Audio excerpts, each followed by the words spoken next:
There's a tendon in there. You cut on either side of it. Cut down pretty deep, almost all the way to the bone. And you just slide your hook right in there.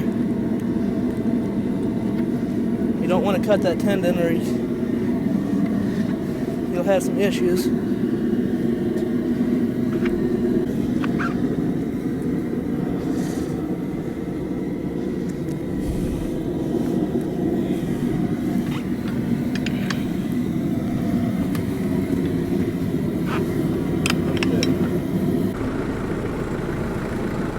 The reason we hang it from the front legs first is so that when we flip it around, it's head down, it's ready to eviscerate after we get it scalded and scraped.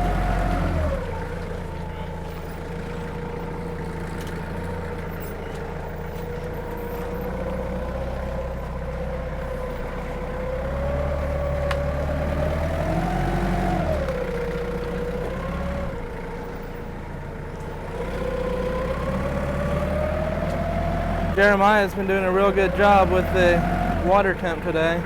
All our hogs are being scalded and scraped beautifully. Are you ready? This is our 4th one out of 5. We've got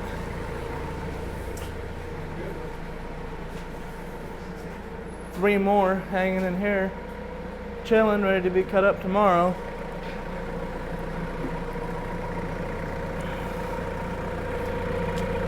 We're scalding it at, the water temp is around close to 150, and we shut the heat off, and when we drop the hog in there it lowers down to probably 145, and leave it in for a minute and a half, and then we pull it up and check it, and then if it's not scalded enough, then we put it in for another half a minute to a minute and pull it back out and check it.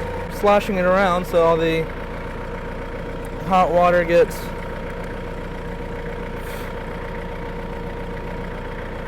what am I saying here? Sloshing it around so the hot water gets integrated with the hair. Yeah. Sloshing it around so hot water gets integrated with the hair, and if the legs or anything is against the barrel, it won't get scalded right unless you're moving it around. Alright, let's check it.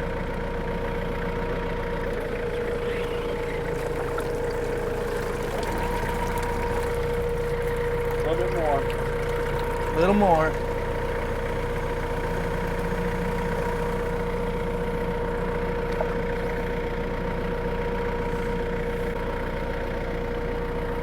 Alright. Up.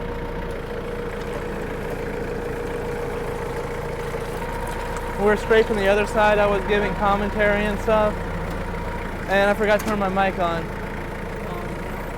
But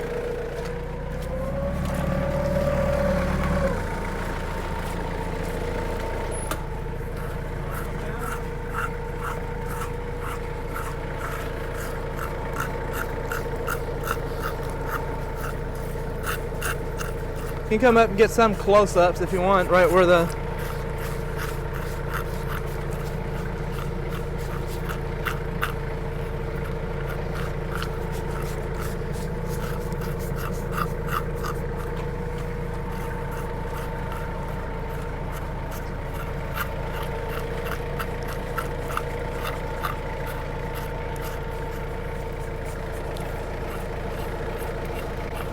what's coming off here when we're scraping is the epidermis layer.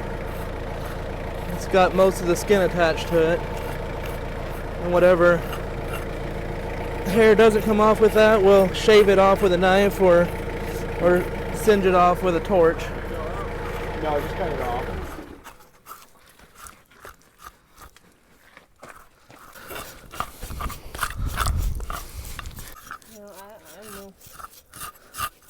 I'm no videographer, so you know better than me.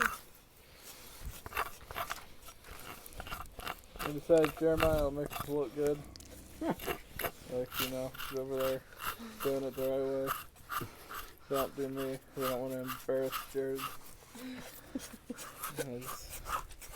Would you embarrass Jared, Jeffrey?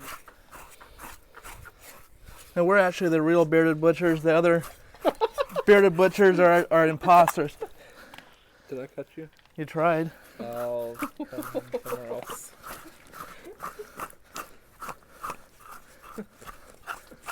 No, we're kind of like the Alibaba of bearded butchers. Alibaba? Yeah, like that version. Like the knockoff from China. Alibaba version of the bearded butchers? Yeah. Because they're all buff, you know, and stuff. And I'm just fat. What are you saying I am?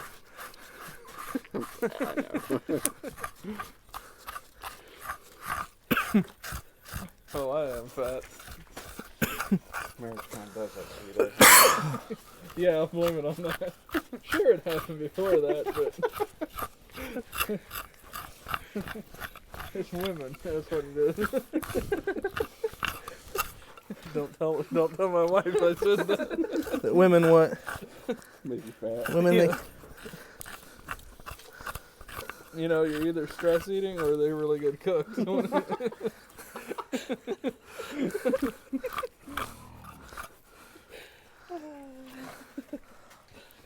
That bearded butcher is my brother, and the other bearded butcher is my brother-in-law.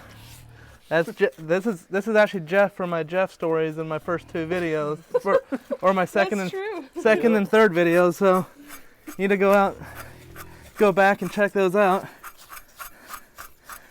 I'll put a tag right up here.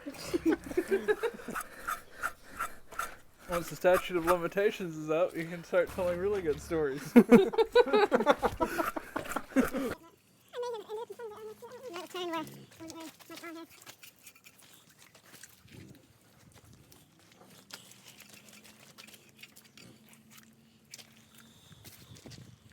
If any of the Gunther uncles are watching this, I'm making this video to show you how to do it right.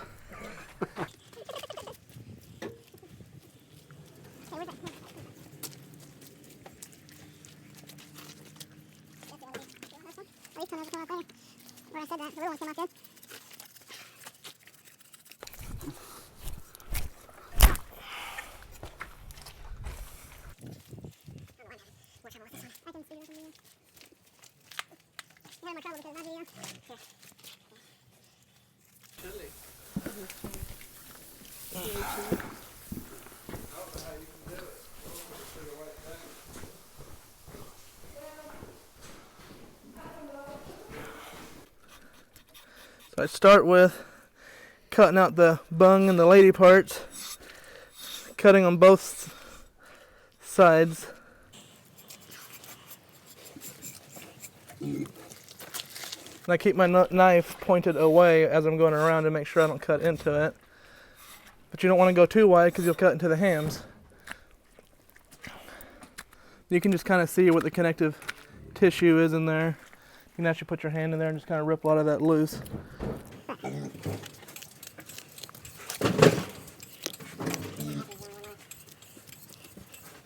And the top of the bung is right against the spine, so you need to be careful about that and just cut right against the spine.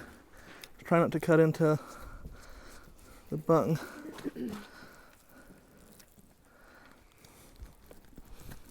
And it would work with a sharper knife. This knife is pretty dull now.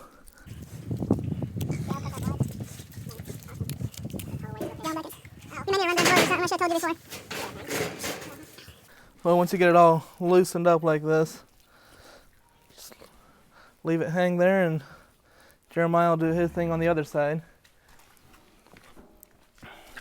Usually we do it together and it goes quicker, but had to do it separate for filming it.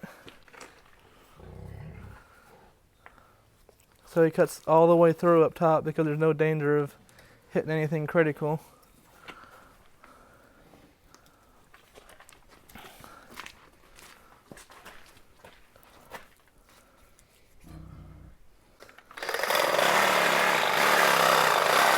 At the pelvis that you're cutting through there, the pelvic bone.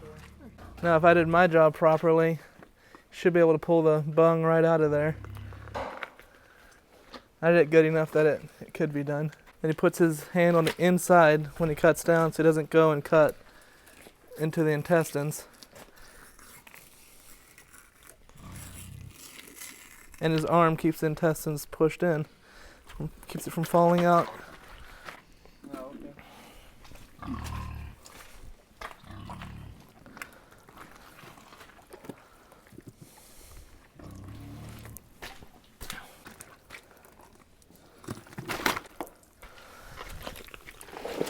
You want to put this in a tub so it stays clean so you can pick out your liver and whatever other goodies you're wanting to keep.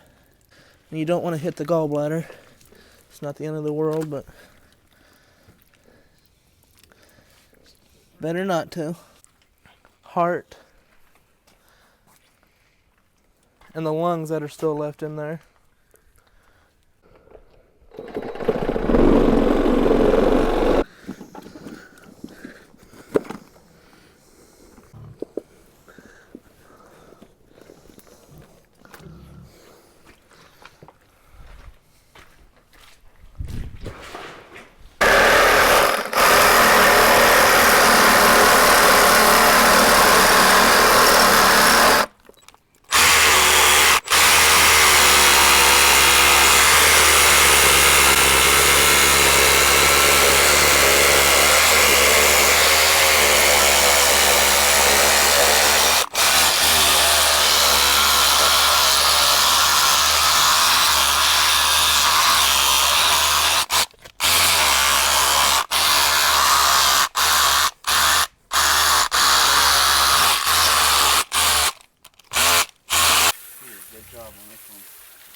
I've been hitting them pretty good today, haven't I?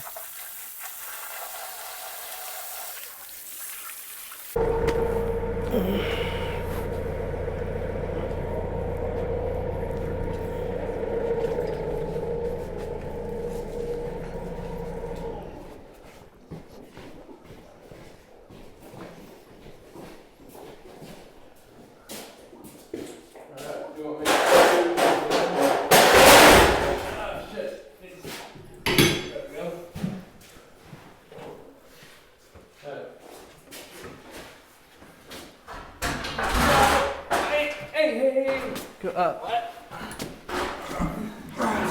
Put it here. This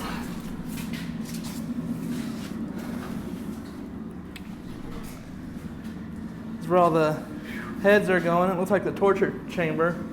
But little brother Jesse is doing a good job Little brother. getting them all cleaned up.